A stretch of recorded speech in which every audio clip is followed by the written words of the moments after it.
ఆయన పాదాల దగ్గర కూర్చో, ఆయనతో మాట్లాడు, ప్రార్థన ద్వారా ఆయనతో సంభాషిస్తూ ఉండు. అలాగుననే వాక్యము ద్వారా ఆయన నీతో మాట్లాడు మాటలను స్వీకరించుటకై వాక్యాన్ని చదువు, ధ్యానించు. నిన్ను నీవు పరిశుద్ధపరచుకోవడానికి, మరింత మహిమ చేత నింపబడడానికి, ఆయన రూపాన్ని పొందడానికి, ఆయన ఏది వద్దన్నాడు, ఏది చేయమన్నాడు, ఆయన ఆజ్ఞలను ఏవి అనుసరించాలి, ఇంకా ఏవి విడిచిపెట్టాలి, ఇవన్నీ నీకు తెలియడానికి ప్రతిదినం వాక్యంతో ఎక్కువ సమయం గడుపుదాం. దేవునికి స్తోత్రం కలుగునుగాక.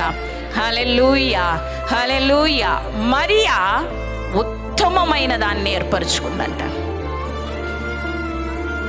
ఇంకింతకన్నా బెస్ట్ ఏమీ లేదని యేసు ప్రభువే సాక్ష్యం చెప్పాక నీవు నేను దానికి ప్రయారిటీ ఇవ్వకపోతే ఇంకెందుకండి? ఇంకేం చూస్ చేసుకున్నా, ఇంకెన్ని మాటలు చెప్పినా వేస్ట్.